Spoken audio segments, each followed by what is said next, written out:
Hello, this is ModelOmega, and you're watching Chapter 11X of my Thracia 776 Let's Play.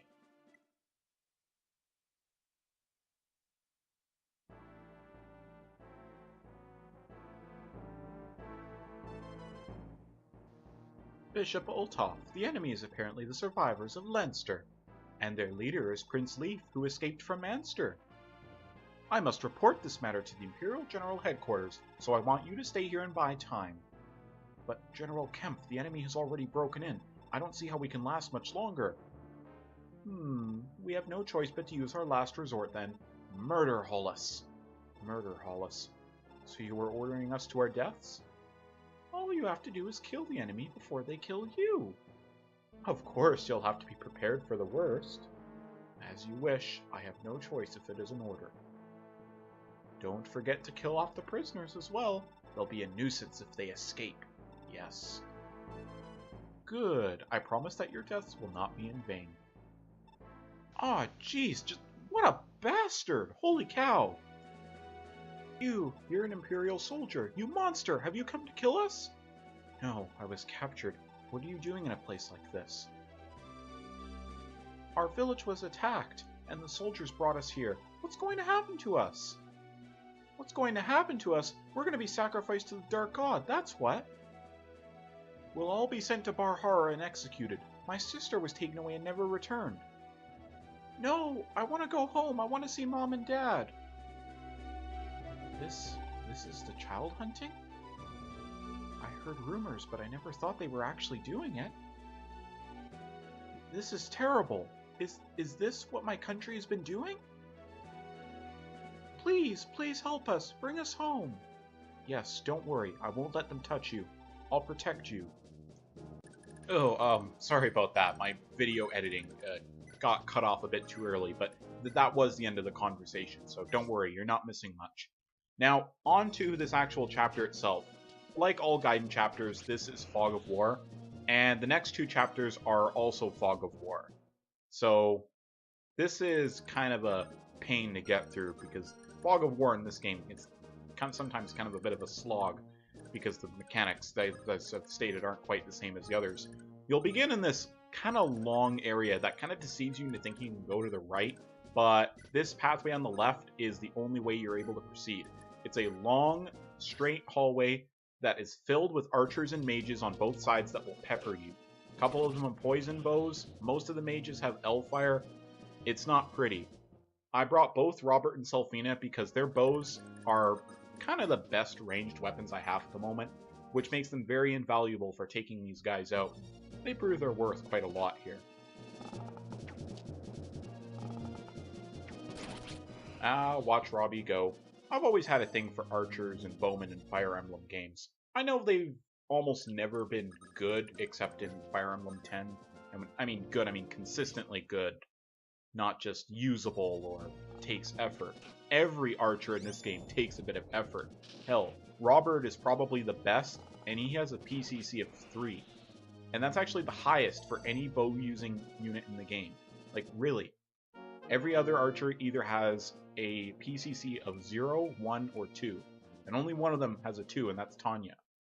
I mean, for all that you may have gotten for training Ronan with his great movement stars and continue skill, he still only has a PCC of 1, and that's just not going to take you anywhere in this game unless you have really great stuff like Finn. Finn has his Brave Lance, so he can get by with a PCC of 1. And, well, Leif has a PCC of 1, but he's required, so he gets a break, but ain't nobody else got time. And, you know, I've always been hoping that one day Fire Emblem games will make bows really as good as they are historically. I mean, just look up the kind of things that English longbows can do when they're used in the right way, and then wonder why bows in this game are usually only just a little bit more powerful than swords in the right sense, and usually only have 2 range, and maybe 3 in most circumstances. Again, Fire Emblem 10 kind of did the most to break this, but it still wasn't good enough. And hey, horse archers should be way better than what they are. If you know anything about Mongolian history, you'll know that the reason they basically took over all of Asia was because they had horse archers, the best ones. They were just unfair back in those times, like invincible tanks, charging to and from the enemy, impossible to take down. while still remaining accurate. And riding on your horse with your bow and shooting at the same time, the momentum of the horse adds so much energy to the arrow. Dang, what could it not go through except like full plate armor head on? Lady Olwen, where are you? Please answer me. Fred? He came. Fred, I'm in here. There are children with me, but be careful of Kempf's troops.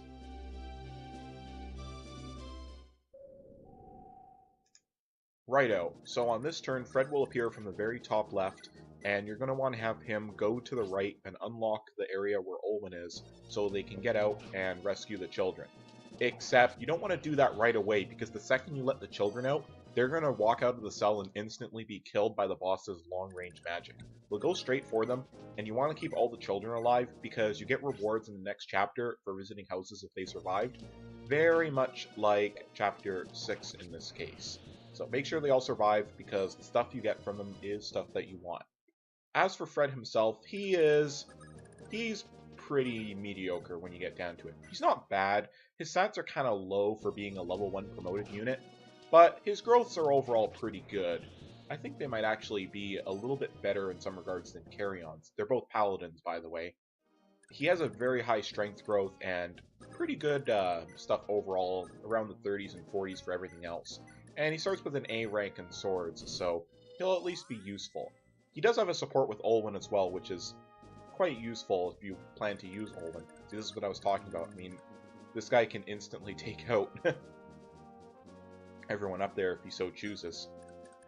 And he has a C rank in lances, which allows him to basically, use stuff. It's just, his starting stats are overall not that great. He starts with great stuff, though. He brings a Thunder Sword with him, and this is the only one you'll get in the game unless you stole others from him in previous chapters. He's also holding a Vulnerary, a door key to open one of the doors, and Olwen's personal tome, the Dime Thunder. I stole another one of these from Olwen back in Chapter 10, but this is the only other way you're going to get one until very late in the game, and again, you'd have to steal it if you want to give it to her. As I've shown in previous episodes, it is a Brave Effect Thunder weapon that is very strong, has a high crit rate, and pretty good hit. The only thing about it is that it's very heavy, so Olwen is probably never going to double anyone with it if she attacks with it. And also, to recruit Olwen, you just have to talk to her with Fred, so keep that in mind. Basically, I would regard Fred in the same sense as Renning from Fire Emblem 10. He's an idiot-proof paladin, so use him if you just don't feel like taking out any use on Carrion. And also, he has a PCC of 1, so he might be a good candidate for the Wrath Scroll if you do intend to fully use him. Characters with PCCs of 1 are really good candidates for that.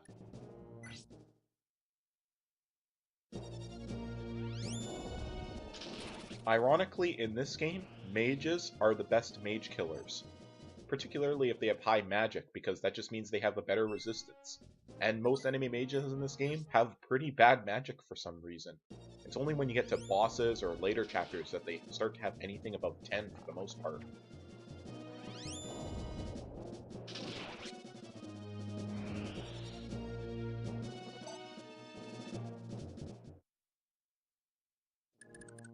By the way, I think it should appear obvious, but definitely bring a thief for this chapter. You're probably not going to have enough door keys to get through everything in this, and it's pretty important that you are at least able to get to the boss. In fact, actually, you don't technically need a door key to get to the boss. If you take, I believe, up to 30 turns trying to beat this chapter, the boss will start to try to escape at the top left, and he's holding a door key and will open the door to where he is. Of course, if you ended up wasting Fred's door key on the bottom door and aren't able to get to Olwen, you can't recruit her, and because none of the children escape, you don't get any of the items from the next chapter. Yeah. And as for the boss himself, he's actually not holding any weapons he can attack you with, just long-range tomes and staffs, so you can just walk up to him with someone with enough build and just capture him just like that. But I don't end up doing that because I just want to get rid of this guy as soon as I can, so I just attack him from the other side of the wall to get rid of them so the children can escape. Starting on turn 8, you're going to start having soldier reinforcements appear, and the sooner you take out the boss, the less hassle that'll be. Trying to protect the children as they escape from this place is insane. So that's my recommendation for this chapter. Yeah, you're going to miss off on a Psychic, a Meteor, and a Bolting, but to be honest, by the time you get to them, they're probably pretty low on uses anyway, so, well, there you go. The two mages that flank him, though, are holding Wind Tomes, and definitely try to capture those. Wind is... well, have I said it yet? Wind is just absolutely broken in this game. And the three Axe Armors there are holding Battle Axes. Probably a good idea to steal those as well if you can, but considering you don't have mounted units, maybe not, but I'm pretty sure Othin and Havan, if you've trained them, can do it.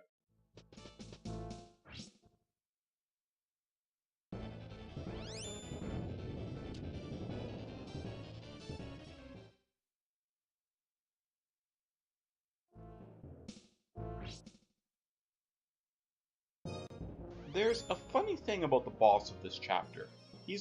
I have said he is equipped with both a Meteor and a Bolting, so you would assume he would use the more powerful Bolting until it's up and then switch to Meteor, but instead, he'll first attack with Meteor, and then Bolting, and then he'll just switch using them until they're both gone. It's very strange. I wonder why it does that.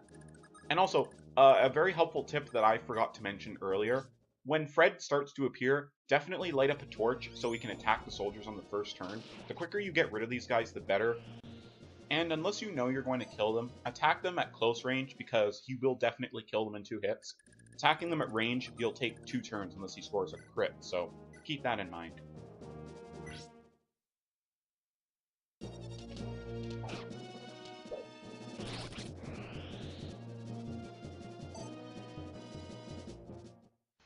And something I will point out in regards to the next chapter, there is an enemy that's holding an ambush scroll. You probably want it. Ambush is a pretty great skill, a bit situational, but on Olwen, it is insane. The thing is, it's on a boss of the chapter, and he is very hard to capture. He has 10 speed, if I recall correctly, so you'll want to bring both Lara and Leafus and hope they both have over 10 speed. And I say bring both because that chapter has an enemy with a sleep staff, and he will almost assuredly put one of your thieves to sleep. So, unless you somehow want to try capturing this guy, and I don't know if it's even possible, unless you, like, arena abuse someone to level 2020, I mean, that's the exception for pretty much anything in this game, but, you know, I don't talk about exceptions. You're definitely going to want to bring both if you can.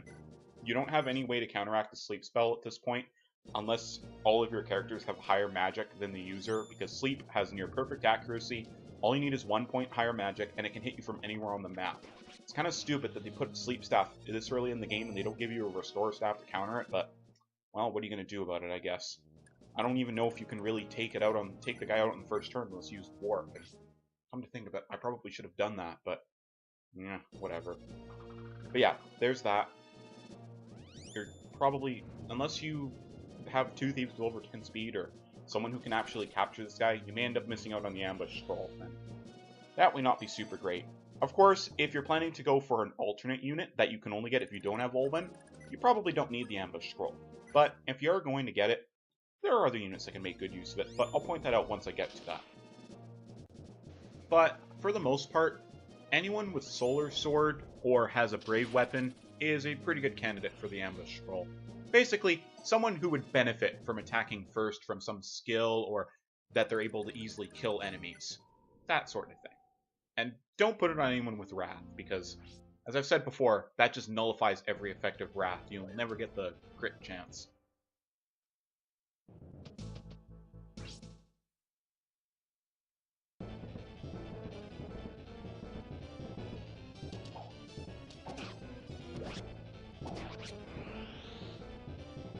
I've always questioned whether Continue's activation chance is really just the same as your skill.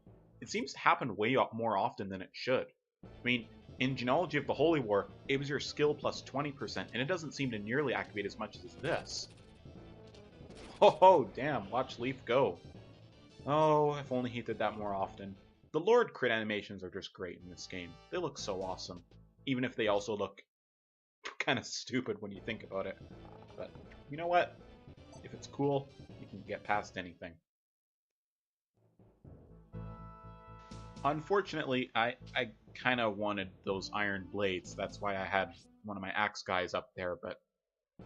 oh well, what you gonna do about it, I guess. I really hate how these soldiers attack Fred at a distance. They're just making him waste uses on his Thunder Sword because you can only kill them in 3 hits unless he gets a crit. Oh well, I already stole 2 of them, so I'm not going to be running out of magic swords for a while, especially since I still have 2 fire swords in reserve as well. I'm going to skip ahead in the video up until I've moved my guys to attack the units in the bottom right where the boss is, mostly because there's really nothing interesting that happens until then.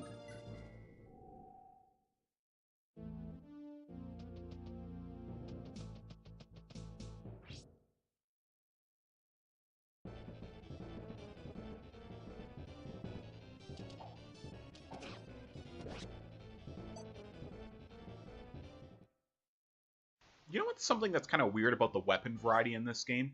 There are iron blades, but no steel blades or silver blades. Isn't that weird? I mean, what's the point of even having them? Why not just call it like a claymore or something? Why attach iron to it if you're not going to make steel or silver counterparts? I mean, there's already the great sword, so I don't know, it's just steel and silver swords, silver blades, were in Genealogy of the Holy War, and they appeared once again in Sealed Sword, so I don't know why they skipped this one. Oh well.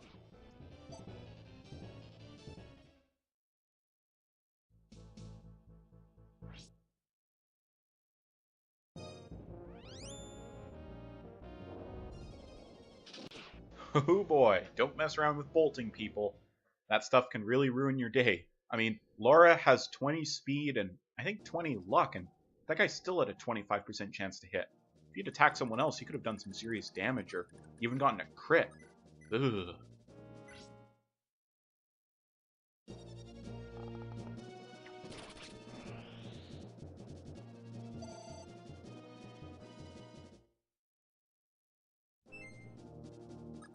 You know a little fun fact about Robert?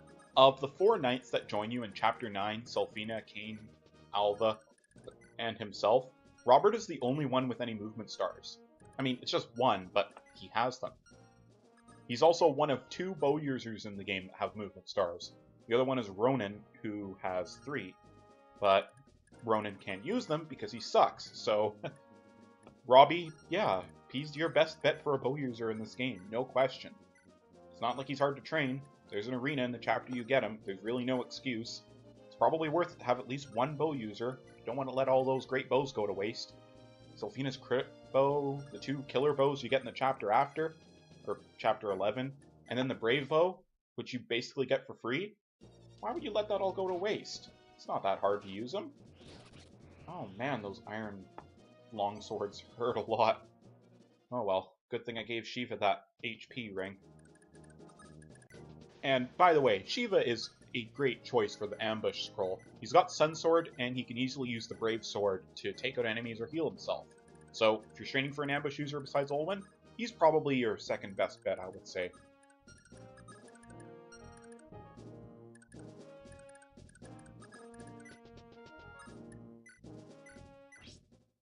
Man, Asphalt is just such an awesome unit. He's got super amazing mage stats. He uses wind magic like a boss. He has his own personal tome. He can heal. He's just like everything that makes a unit in Thracia 776 great.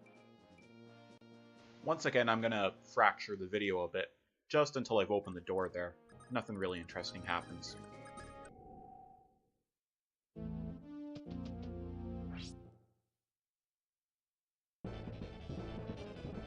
I'm not quite sure why I left Laura in range of these guys, considering she can't really do anything to them, but, well, at least she's not really going to get hit by anybody. I mean, well, actually those wind mages have a pretty high chance to hit for some reason. Probably just because wind magic is, well, super accurate in this game. It's always been accurate. You can't name a Fire Emblem game where wind magic has ever been inaccurate.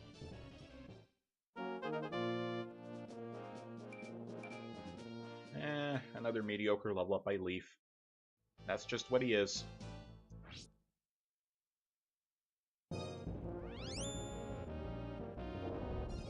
Seriously, what do ballistas and long-range magic users have against thieves? You think they'd go after, like, Leaf or something, or someone with low magic, or someone that can hit. Why a thief for some reason? Oh, I just don't understand it. Has anyone taken a look at the AI code for this game? Is there like an aggression factor towards them or something? Oh, I just don't get it.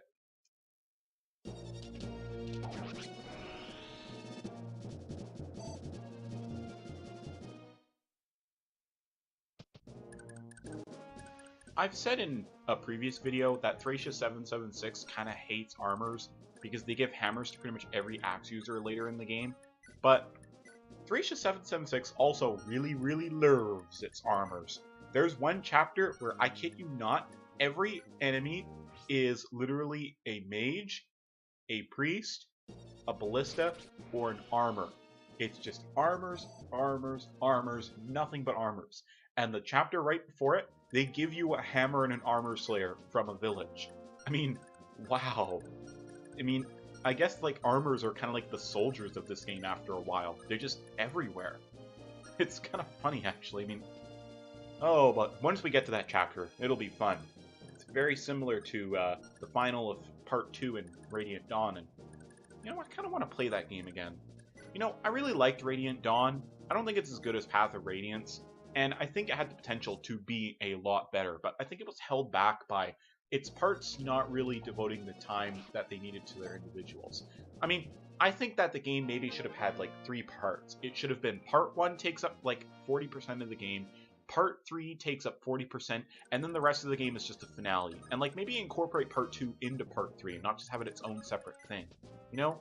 But if anything, Part 1 really should have been a lot longer. That was just a wasted opportunity to really explore the kind of things they were dealing with. They just did it way too quickly, but well, everything else about the game is pretty good. The gameplay is good, the combat animations are still the best in any Fire Emblem game, and the music's pretty good, but yeah, kind of sketchy execution when I get down to it.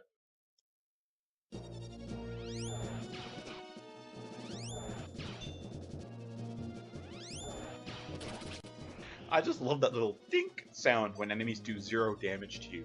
That's just hilarious, isn't it? Especially in wind magic. I mean, is it possible for a gust of wind to like hit a chunk of metal and make that ding sound? Oh, it's just kind of silly. And by the way, I didn't forget about Fred up there. I'm just waiting for the boss to be out of the way, and then he'll open the door, recruit Olwen, and the children will escape. And now that the boss is gone, or captured in this case, there aren't any more reinforcements, so don't really have to worry about any soldiers showing up to try and take the children back. Oh man. Wait, Leaf only has 4 defense? I swear I thought he... Oh, right, he's holding someone. Yeah, hindsight, I guess. And dang, that armor just sat on that throne. So, taking him in out is going to be a bit. And Leaf's sword there broke. And broken swords are very dangerous in this game. They have 20 weight, and you don't automatically drop them in like in other games. So, if your sword breaks on an enemy phase, and there's still units that are coming after you, that unit might have a tough time, because it's going to get weighed down to pretty much 0 speed unless they have build. Luckily, that isn't the case with tomes. They do get instantly de-equipped, but if they don't have any backups, then they'll just get captured immediately. So take care with your weapon uses. Alright? I kind of wish there was a way to combine them in this game, like an Awakening. That would help a lot.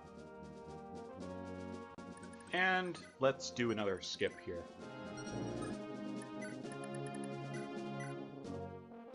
I had Othin use a shield ring here because his defense was honestly pretty bad. And he has Wrath, so I want him to have a better use for it. And that just wasn't possible with his low defense. And I mean, despite having great HP, I mean, a little extra defense can make the world of the difference. And now that the boss is gone, I've let the children out, and I'll go and recruit Olwen.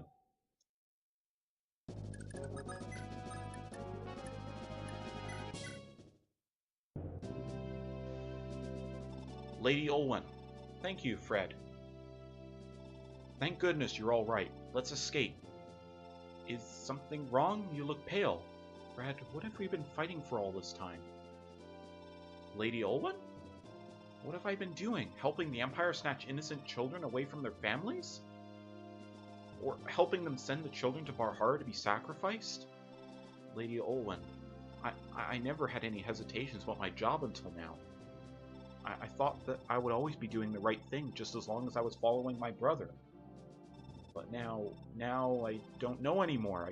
I can't believe in anything. What should I do? What I can say is that your place is no longer in the Empire, Lady Olwen. Let's join Prince Leaf's army. Prince Leaf's? But they have always been our enemy. I know Prince Leaf personally. Our ideals are much closer to his than those of the Empire's. Let's go, Lady Olwen. We can find what you've lost sight of in his army. Alright, let's go. And just like that, Olwen joins our team. She is a mage knight who specializes in thunder, having, of course, her own tome to use it. And in fact, she starts very close to an A rank in thunder magic. So just a few uses of thunder, and she'll be ready to use bolting. So if you've captured any up until now, you can really make good use of them. In fact, Thracia 776 might be the best game for siege weapons. I mean, aside from ballistas. You don't really get those. Although, I really loved ballisticians in Shadow Dragon, but I'm getting off topic. Yeah, great unit to use bolting with. She can also use swords, although they're not nearly as useful, and she only starts with a C rank, but if you can get her up to B rank seems to be the magic rank for swords, so that can also be useful. She can also use wind magic and fire magic, although I don't know why would you want to use fire magic on her, but having wind magic is always a great thing. She also has a pretty good PCC of 3, and actually pretty great growth for a promoted unit. So yeah, definitely a great unit.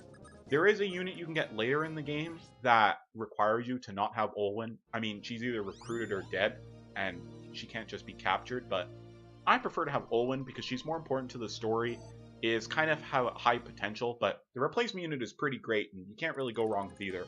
I'll make mention of him when we get to that point, but it's not going to be for a while. And that's pretty much the end of the chapter, so I'll just skip ahead to the end. Don't want to bore you with me waiting for these children to escape.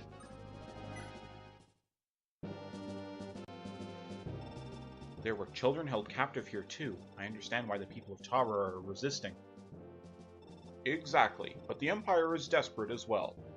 If they let Tara go, other areas will begin to rebel as well. They have gathered legions from all over just to crush one city to show the people what happens to rebels. There are even rumors that the Gelpritter have been summoned from the Imperial capital. Gelpritter? The Frege family's personal guards. Yes, they are a group of mage knights centering around elites of the Frege family. They are one of the strongest armies on the continent. Their leader is Queen Ishtar, feared by many as the Thunder Goddess. And her first in command, Lord Reinhardt, is an honorable warrior said to be the second coming of the holy warrior Tordo. You call a man who helps kidnap children honorable? That is the problem with you knights. You know nothing of reality. What did you say? What don't I know, August? Reinhardt is Queen Ishtar's first guard. Ishtar is Prince Julius's lover. And Julius is said to be an incarnation of the dark god Lopto. They are all servants of Lopto. They are leading this world to destruction. No! My brother, Reinhardt, is not a servant of Lopto. Who are you? Olwen. I am Reinhardt's sister. I allowed her into our army. I see. Very well. Then open your eyes and look carefully. See for yourself what the Empire really is.